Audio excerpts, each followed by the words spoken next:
I looked out the window and the left engine was on fire. On an all-new This versus That. If you survive a plane crash and land in water, which flotation device is more likely to save your life? The seat cushion or the life vest? And why are the hosts underwater? To make all of this more scientific.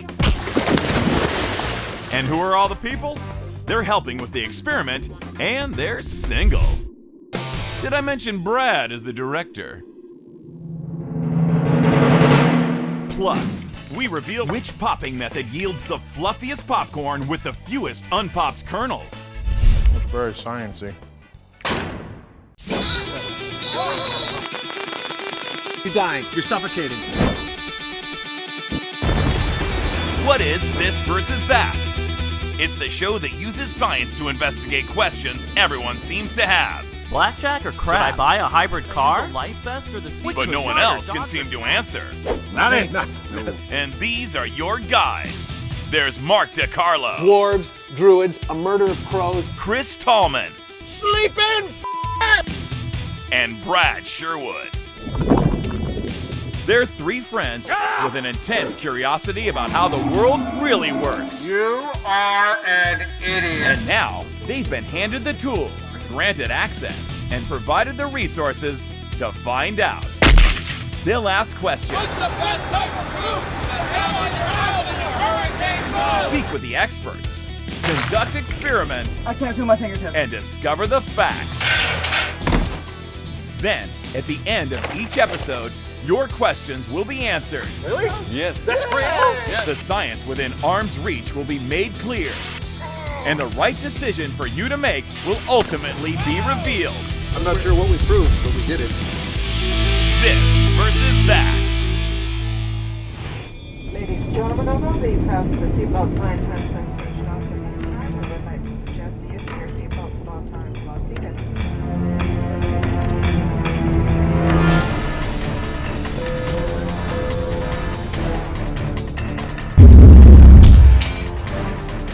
Right after the bird strike shook the plane quite violently, I looked out the window and the left engine was on fire. 90 seconds before we actually hit the water, the pilot finally made his first announcement, and that was, "This is your captain speaking, brace for impact."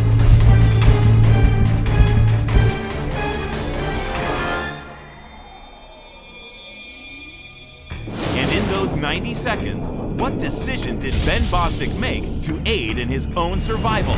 When the plane ditched in the water, I didn't even think about the life vest initially. During the entire plane ditching experience, I didn't see anyone try to grab their life vest from under the seat. I was focused on getting out of the plane first and didn't remember hearing an emergency announcement, the instructions or anything of that nature, so I was really just focused on evacuating. Ah, the safety announcement. We've all ignored it. In the event of an emergency, grab a flotation device. Place your arms through the straps. Do not inflate until you exit the plane. Look for the nearest. Don't panic. Blah, blah, blah, blah. The one thing people should know about the emergency situation that I experienced is that plane crashes are survivable. Listening to Ben tell his amazing story got us thinking about air travel. Hang on. What's the end of the story? Did Ben survive? Of course. Oh. That's the whole point of it. Spoilers. Okay. You know what? Come to well, rehearsal, well, diva. Why don't you get to the end of the story? Okay. We've all flown a lot, right? Some of us even without our parents. That's right. We've heard that safety speech hundreds of times. Sometimes the flight attendants even demonstrate the use of a life vest. Put the vest on over your head, pull down on the red tabs, get back in coach, Mr. Sherwood, that's not your seat, blah, blah, blah. Sometimes it's how to use the seat cushion as a flotation device. Put your arms through the straps, hold close to your chest. Don't make us call the air marshals, Mr. Sherwood, blah, blah, blah. And sometimes the flight attendant just talks about the seatbelt and how cheapos should check their bag instead of trying to shove a thing that's the size of Shamu into the overhead bin, and they don't mention the flotation devices at all. Even though I know we're gonna fly near All right, water. just relax, all right? God forbid anyone's ever in a situation like Ben Bostic, but if you are, it's always better to be prepared. Yes. So, which of these flotation devices is more likely to save your life? It's life vest versus seat cushion.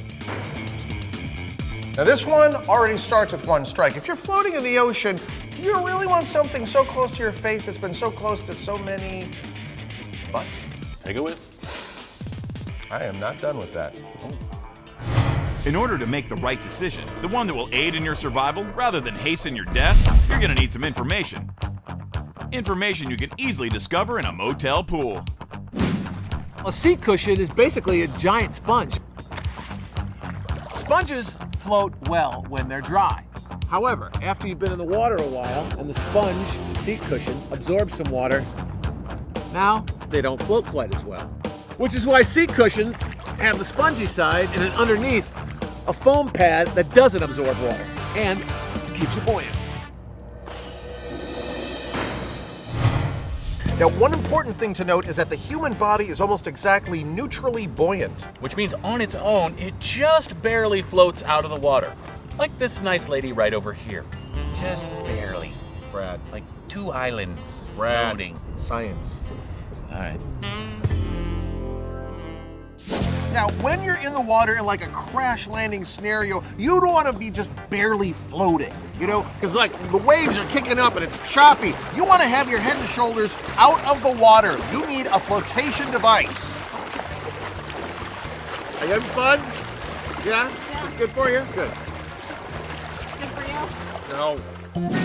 It should surprise no one that both devices are heavily regulated by Uncle Sam, from material strength to durability to buoyancy. According to the FAA, for a seat cushion to qualify as a flotation device, it has to withstand 14 pounds of force even when it is soaking wet.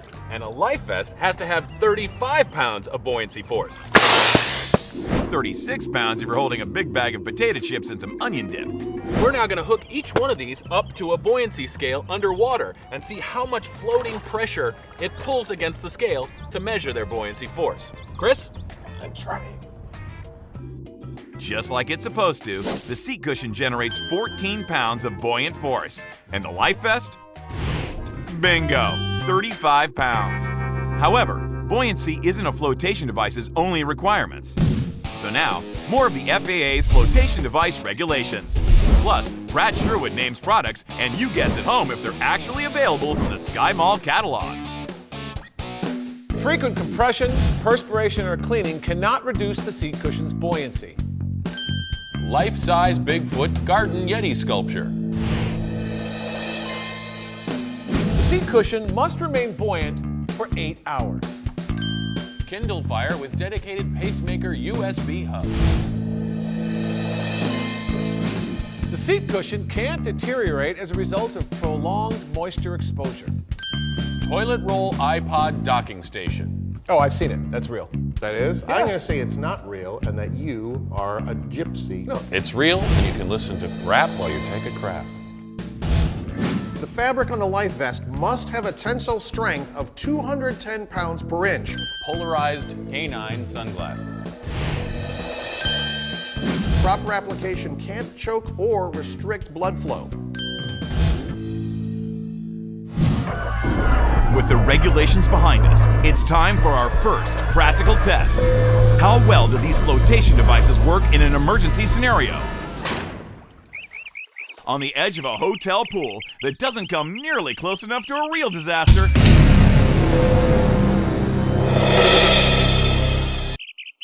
but will be illustrative nonetheless. All right, let's go as fast as you can.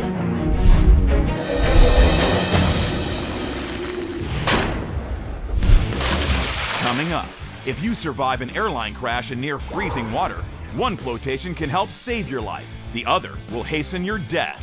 I can't feel my fingertips. And the secret ingredient that makes popcorn uniquely fluffy, salty, and delicious will be revealed. But first, ever wonder why some airline flights have both a seat cushion and a life vest? Here's the answer.